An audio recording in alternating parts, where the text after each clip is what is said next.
It's Sunday, and I have to get to Mass.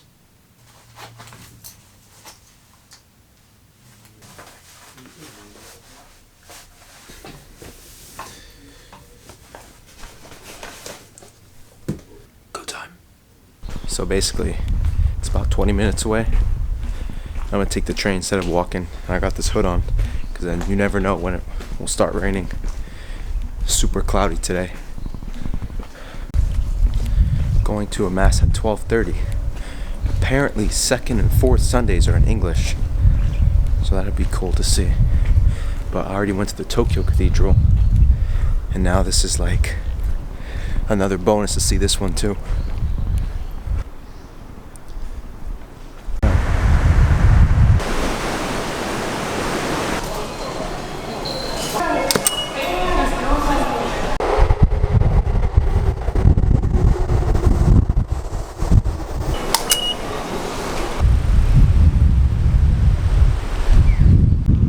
Kyoto seems older. I mean, the city itself is already pretty old.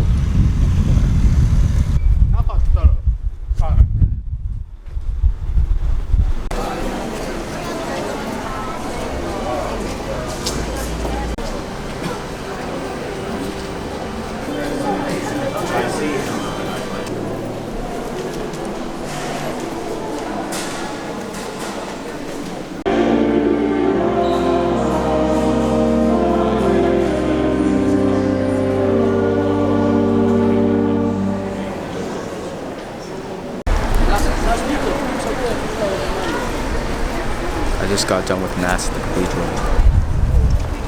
Now I'm gonna walk around. Actually, I'm gonna go across the street because I saw this cool guitar store. Whoa, car! There's like some crap on the camera. I know I made it. So I made it back to where I'm staying for IQP. I did go into that guitar store. I looked at it was actually an ESP store, so I looked at all the ESPs. I didn't buy a guitar. I almost bought a pickup for my Strat, but you know, I'm like broke, so I got a shirt.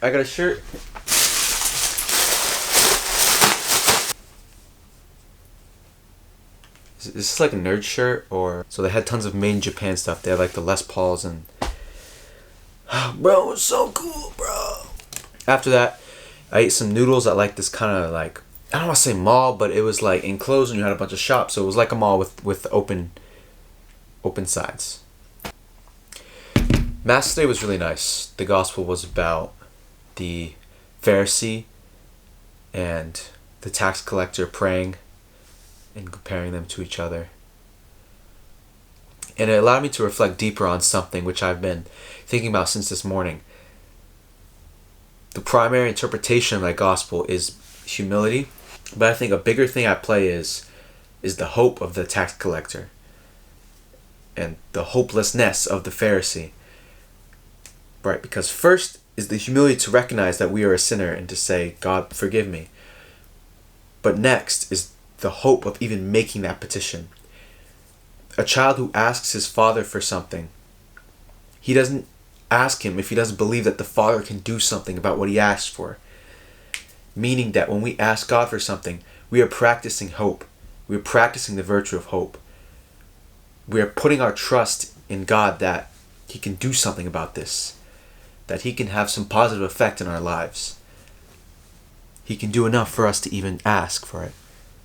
I think that's a really important element of the gospel. Especially in my own life. How many times I've sinned like over and over and over and over again. And what does the devil want to do to me immediately? He wants me to become despairing. And what do we do after we open our phones and start scrolling for 5 minutes? We immediately become despairing because we see the absolute fallen nature of the world and our own ability to sin over and over again. And say, God, I feel so stupid. I'll never get over this. In those moments, the biggest factory of virtue is not plunging deeper into humility. Take it from me, who's experienced it, that actually leads to more detriment that actually leads to worse results. What you need in those moments is to be hopeful. You need to practice hope. The practice of placing your trust in God, who is both distant yet right next to us at every single instant. Right by our side, right within us. After we receive the Eucharist at Mass, what is that? That is physically present God. Jesus Christ, body, blood, soul, and divinity. There's no longer bread, and we receive that into ourselves. Reflect on this for a little bit. Just take some time to think about Jesus is here. I was having a rough time because to be honest, I really started to feel lonely in this place. Lonely in Kyoto. I recognize it's going to be a long term. It's going to be a long 8 weeks. I'm not going to see my family or my friends or my girlfriend. And I miss them all so much. God wants me to despair. I started feeling despairing and missing the connection. I started turning to stupid things. That's why I've been rotting. I'm scrolling on my phone. I'm looking for ways to fill a gap.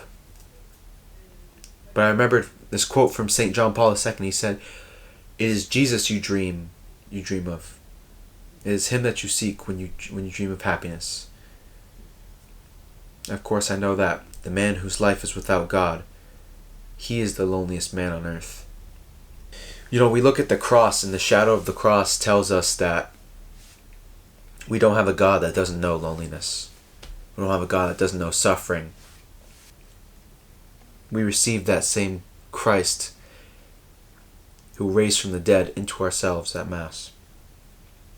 And also, what? I was writing in my journal earlier. Who is the best example of hope? Who can we really turn to? My heart was struggling. I really wanted to turn to someone. Who did I turn to? You see that?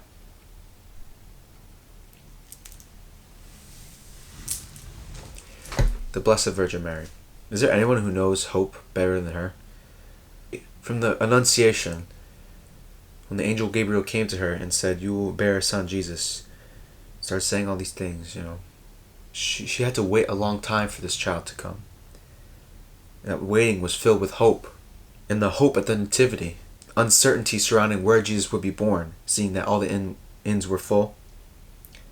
Hope that the birth would go successfully, and it did, of course.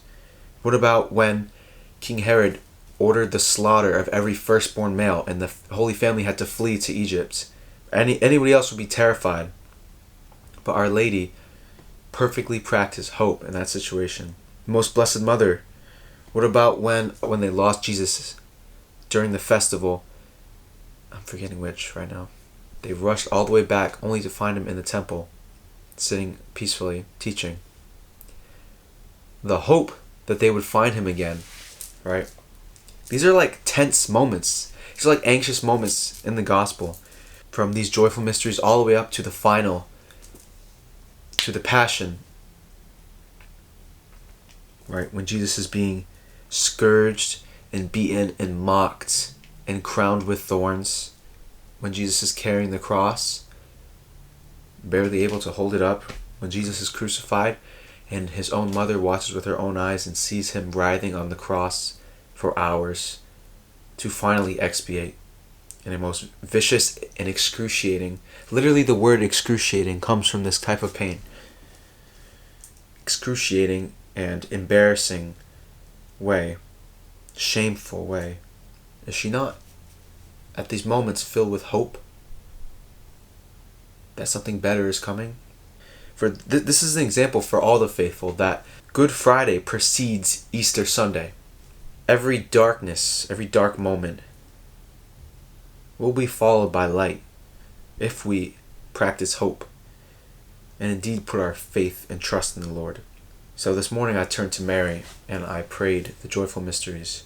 And I didn't expect much, and I never expect much, but I really felt so much peace afterwards. And I was not even touched with sadness anymore. I felt a peaceful joy in my heart. Something that I can't even tell you with words. Like I can't say it was because I felt this. It was because I felt Jesus was with me. I can't say why. I can't say because this, because that. All I know is that I really did not feel sad anymore. And what came from weakness, I felt weak and I felt like a victim. Then I began to feel strong. Not from my own strength, of course. So that's what I think about hope. I think it's something to be practiced, and we have to turn our full selves to God. And especially Our Lady of Fatima, the Blessed Virgin Mary, who is very hopeful. Bring yourself to her arms as well.